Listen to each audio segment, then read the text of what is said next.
pleasant day to everyone, and I hope that everybody's safe and healthy wherever you are. In the next few minutes, I will be sharing my thoughts on an interesting topic that every researcher and scholar must appreciate. This session is entitled, Is It Okay Not to Be OA? Plan S and the Open Access Initiative, a call to action. This is Professor Dr. Michael Joseph Nino, the Director for Research Development and Innovation Center of the Our Lady of Fatima University, saying hello from the Johns Hopkins University here in Baltimore, Maryland. I am pleased to meet everyone, and I'm celebrating with you virtually at the third Philippine Association of Medical Journal Editors annual convention with the theme Upholding Research Integrity in Time of the Pandemic. In the next few minutes, we will be exploring responses to the following session objectives. First is to make sense of the Open Access Initiative and rationale for its promotion in medicine and allied health. Second is to describe and understand open access publication, its definition, history, and other characteristics. And finally, inculcate a deep sense of responsibility in this initiative as scholars in medicine and allied health. I would like to start the session by presenting to you several realities in life and scholarship. And in the light of the current scenarios, every medicine and allied health researcher must acknowledge that everything is in the process of becoming something else, the law of change. And according to John Kehoe, change happens everywhere and with everyone and happens constantly. These challenging times remind us to be more resilient but proactive in advancing the knowledge in the field of healthcare. But for me, change is defined by the four C's. In change, there are numerous transformations. Change is accompanied by numerous challenges. But beyond things that we cannot control, we have the chance or free will to make a choice and shape the direction that we would like to go.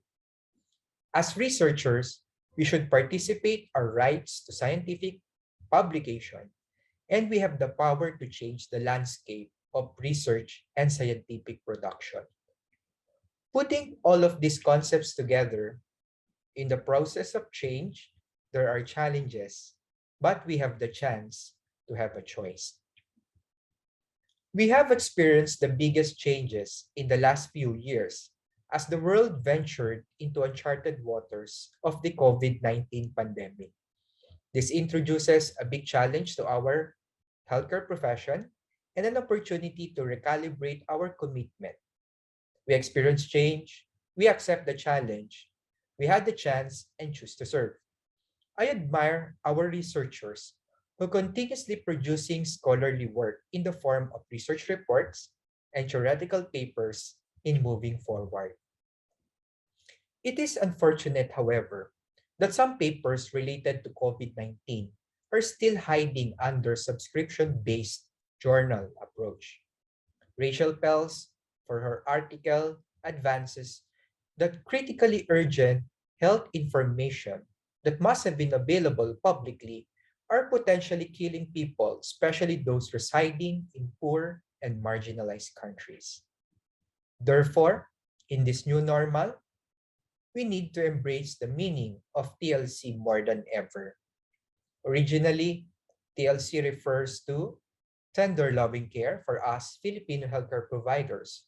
But for me, its meaning is expanding. TLC also relates to time, love, and commitment to our medical doctors, nurses, and healthcare providers at the forefront.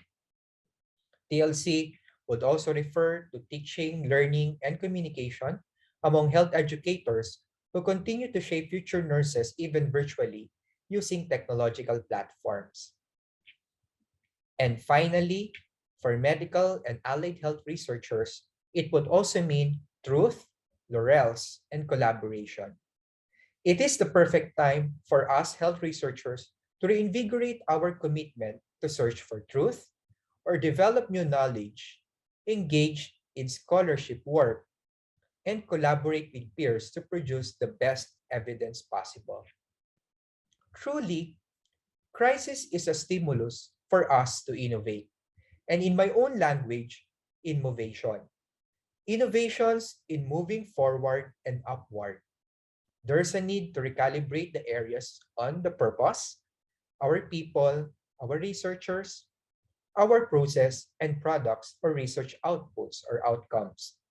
Previously, we did literature search in the physical library, but nowadays, due to the advent of the internet, information access can be as easy as typing and searching from online databases.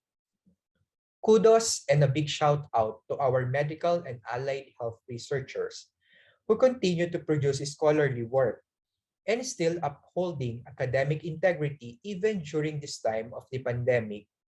And as the Korean telenovela would say, is it okay not to be okay? Researchers must also maintain our holistic well-being, including mental health. Researchers should and must always be inspired and happy.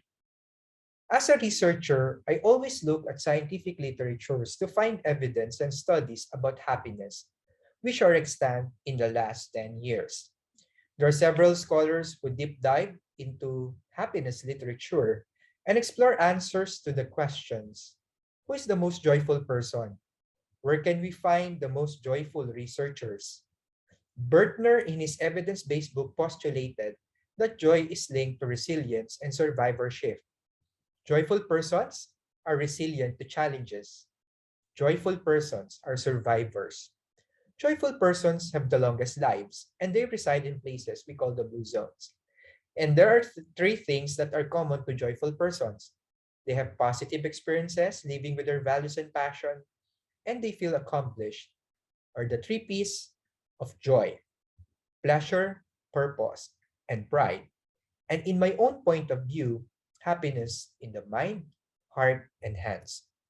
Again, researchers should and must always be inspired and happy, even during these challenging times.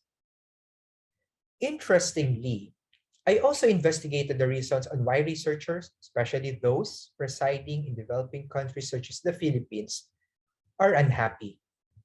From a preliminary survey and interview, me and my colleagues have discovered the topmost reasons why some researchers in developing countries are unhappy. Pilot results revealed rejection from publication, exorbitant publication fees, restricted articles, limited funding, long reviews, and harsh reviewer comments are making them unhappy. Having been experienced all of this in my almost 20-year career as a researcher, I must say that I am the best representation of a then unhappy developing country researcher. Because for me, it is unfair to produce and tag to have a not so good quality research article due to lack of access to top of the line databases and quality peer reviewed information online.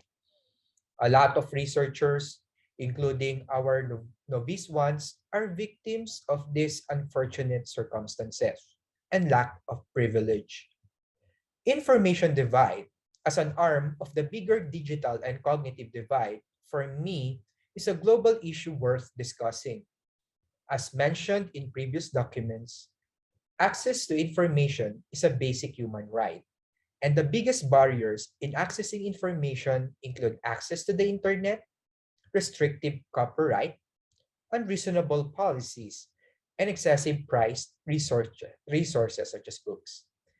There are substantial evidences for the rationale of supporting open access, or simply OA. Again, for our journals, is it okay to be OA? But what is open access? Open access, or OA, means making research publications freely available so anyone can benefit from reading and using research. Open access can be more than making research available to read, but also allowing others to reuse, subject to proper attribution and citation. Various models have emerged to support open access publishing: the gold, green, and hybrid open access publishing. Gold open access means immediate access to an article in an online journal. Some journals contain only open access articles, whereas others, known as hybrid journals, may offer a mix of open and subscription content. In both cases, there are costs associated with publishing which need to be met. These costs usually pay to the publisher through article processing charges or APCs, may be paid by authors or subsidized or sponsored by a third party such as a founding council.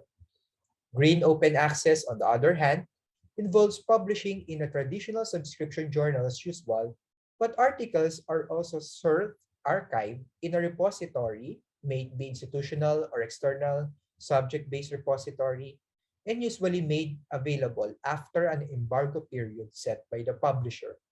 No charges are paid. There is also a controversial type of open access called the bronze open access. In the bronze model, no open access fee is paid, but the publisher chooses to make a publication freely available to read. Many open access advocates and research funders would not regard bronze as truly open access because the publisher can stop the publications being freely available at any time. Having an open access has obvious benefits.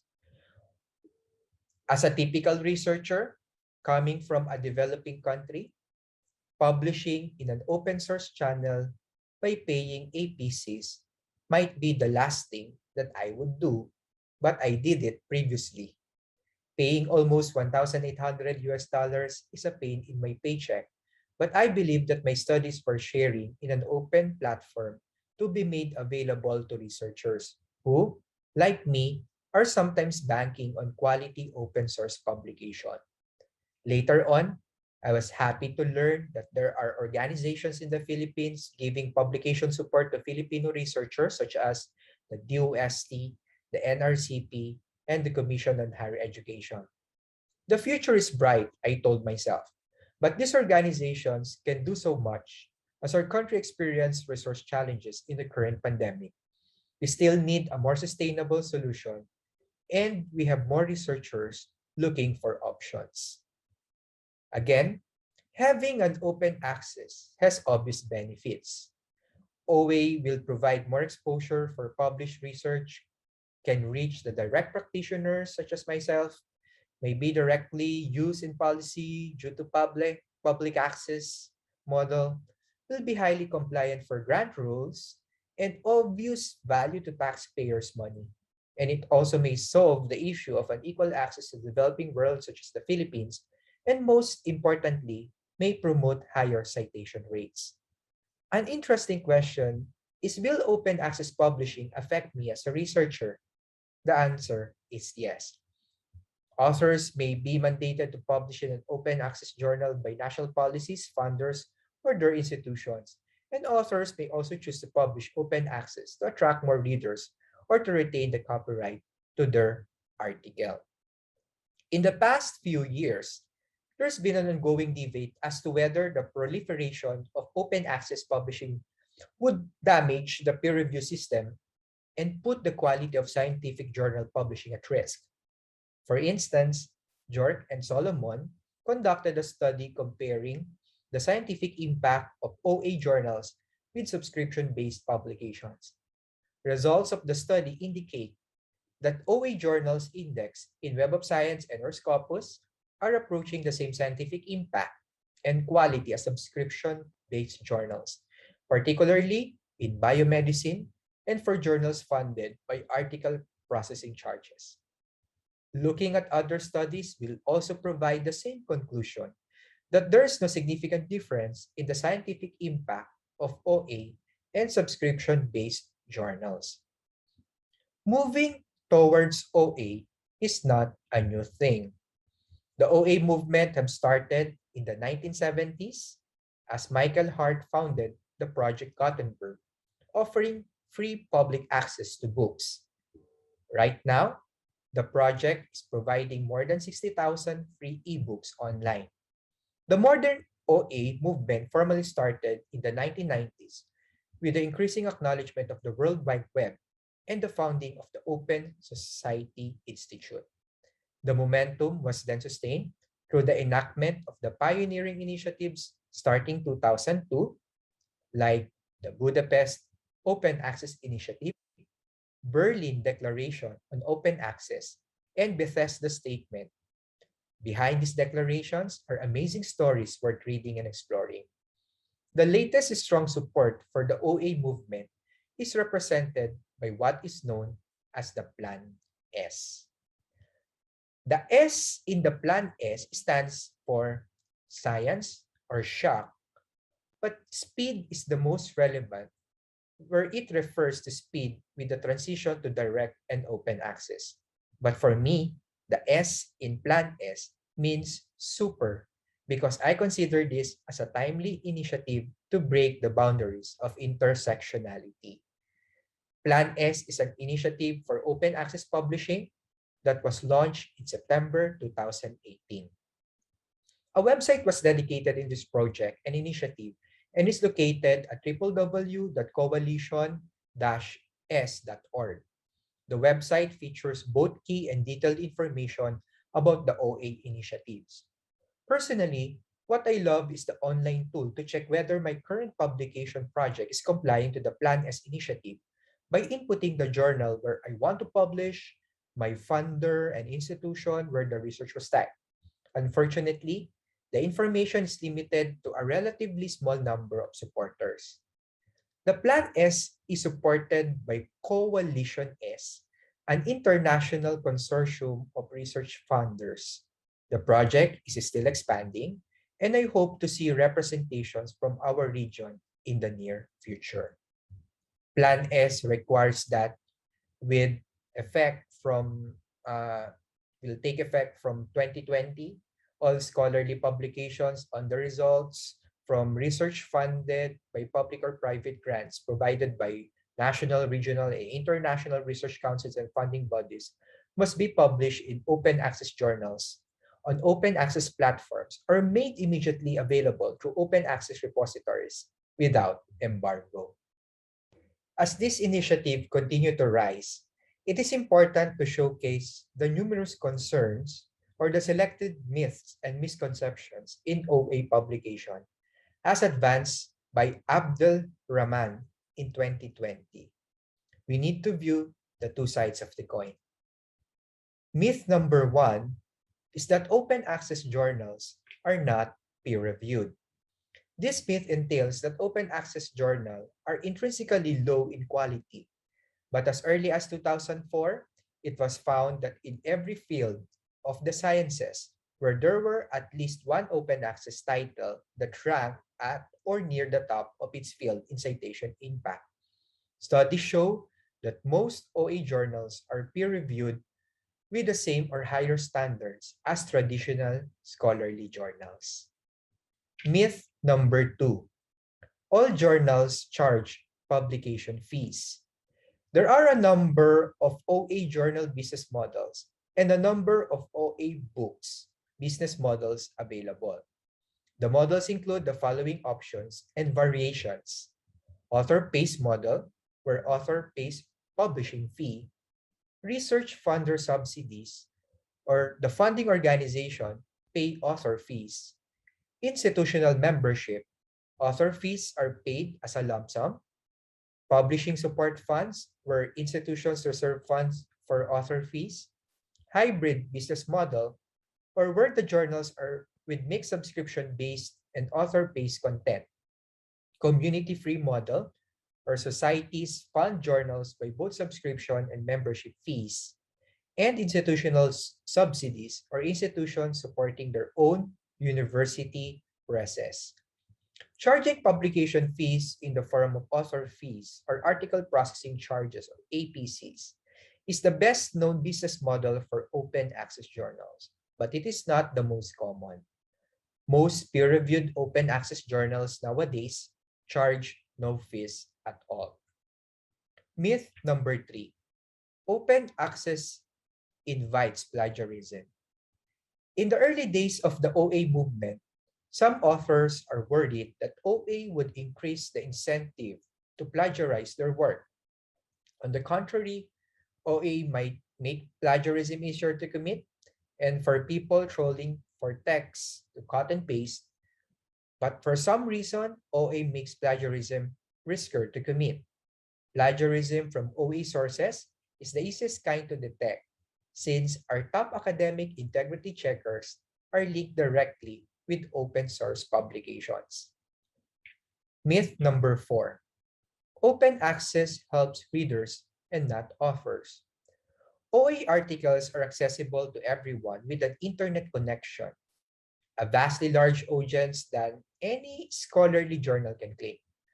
However, not all internet users will care to your published research, of course, but making your work universally accessible to the connected guarantees that it will be accessible to the subset who does care.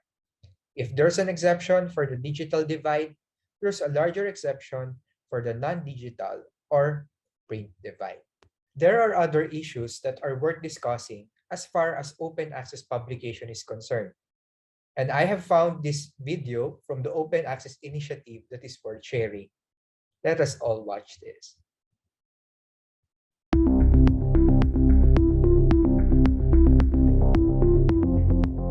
Imagine you've just finished your creation and want to share it with the world. You could stand on a soapbox and shout your message. You could publish your article in a traditional journal. A few people can read it, and you no longer have control over your own work. Or you could share your work with the world through open access and make a real impact on society. So what is open access? The Berlin Declaration on Open Access to Knowledge in the Sciences and Humanities states that open access is free access to information and the license to copy. That is a mouthful. Let's break it down. Open access means the creators place their work on the internet for public use free of charge and free of most copyright barriers. Anyone can read it, cite it, and reuse it. There are several ways to share your work using open access. You can publish via a publisher by following the golden or green road, or you can publish it on your own using a license. When following the golden road, your creation is published via a publisher as an article in a journal or magazine. Work shared via a publisher can cost money. This fee is known as an article processing charge, or APC for short. The APC is to ensure your article receives the same treatment as those articles published traditionally, while allowing publishers to compensate for what they would otherwise make with subscription costs. Sometimes, the published article can then be deposited in your institution's repository, or the repository required by your discipline. Sometimes, versions of the article can be deposited into a repository for future use, even after having been published in the traditional way. This is known as the Open Access Green Road. Versions can be preprint or postprint, both author's versions or publisher's version. Depositing of one of these versions is usually allowed after an embargo period. An embargo period is the length of time you need to wait before making a version of your article public on the internet. Sherpa Romeo gives you a concise description of which version of your article can be deposited and when it can be made public. You can openly distribute your work with a license on your own. Work you share yourself is free of charge. Articles or versions thereof made public without a license can only be read and cited. In order to use the work in education, new research, or any other form of reusing the work, a license must be attached. The most commonly used license is a Creative Commons license. Creative Commons licenses, also known as CC, are made up of 4 building blocks: buy, share alike, no derivatives, and non-commercial use form the foundation of a CC license. Buy is a standard beginning. It means you're free to reuse the work as long as you mention who made it. Share alike means you can reuse the work as long as you share the new work with the same license. No derivatives means nobody can copy, distribute, show, or build upon your work unless your work stays in the original form. Non-commercial means your work cannot be used for monetary gain. These 4 building blocks can make 6 different licenses. Every license consists of 3 layers: the legal mumbo-jumbo only lawyers can read, a summary in plain language with the relevant icon for your chosen license, and a machine-readable layer with extra metadata that enables search engines and other applications to find your work. There is also the option of putting your work out for the world to see, without worrying about what others do with it. This is a CCO license and distances you from your copyright entirely, putting your work in the public domain. A fancy word for everyone can do what they like with it. The drive for open access is increasing as governments and funders request that research done with public money is made open to the public.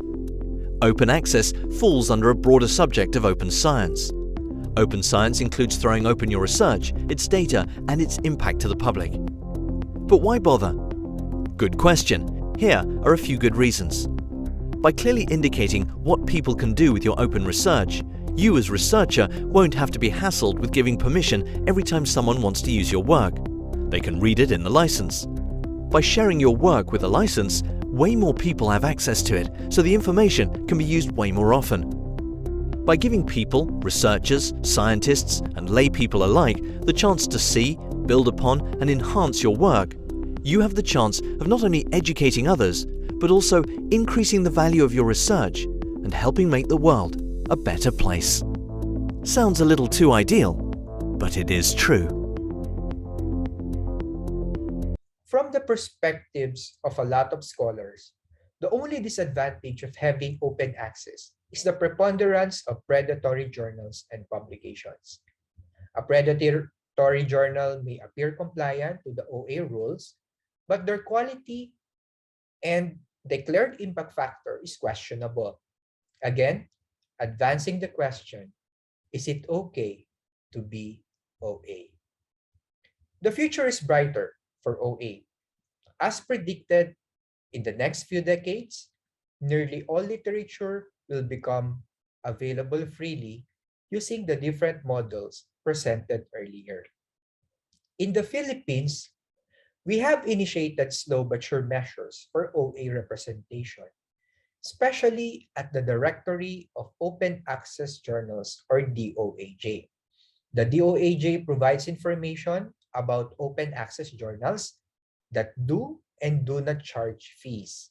It is also well known that most conventional or non-open access journals do charge author side fees on top of reader side subscription fees. Visiting the DOAJ website located at doaj.org will provide you a clear and direct to the point information on the DOAJ index journals when you can filter and refine results based on your publication preferences. But overall, the Philippines must initiate a strong and substantial solution to support OA in a greater scope.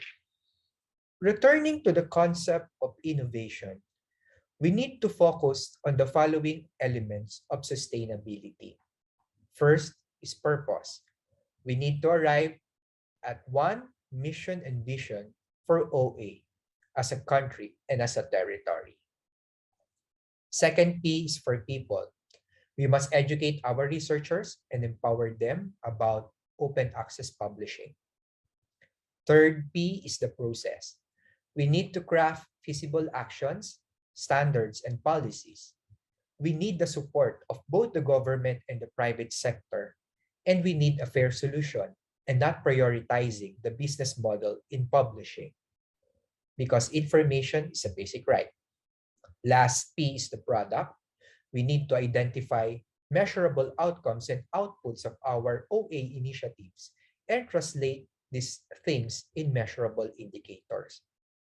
For me, a must-read is the article published by Dr. La Peña in the Pigeons Journal in 2019. In his experience and expertise-driven editorial, he advances and suggested recommendations for us to move forward as a nation. A lot of countries has established a special group and launched development plans of supporting the Plan S. And considering the insights from Dr. La Peña's publication, I think we can move forward. Again, is it okay to be OA? My resounding answer is yes. Researchers need a breath of fresh air to be happy and worry-free in accessing information. But I think they gain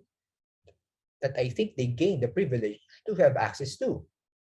We need to provide researchers access to scientific information, just as our soldiers are provided with weapons in the battle. At the end of the day, we will all consider that while the best things in life are free, in some situations, the best things in life are not things.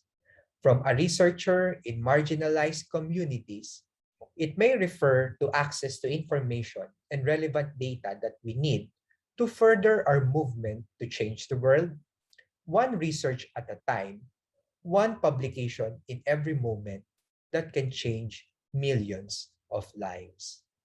Again, is it okay to be OA? Yes, it is.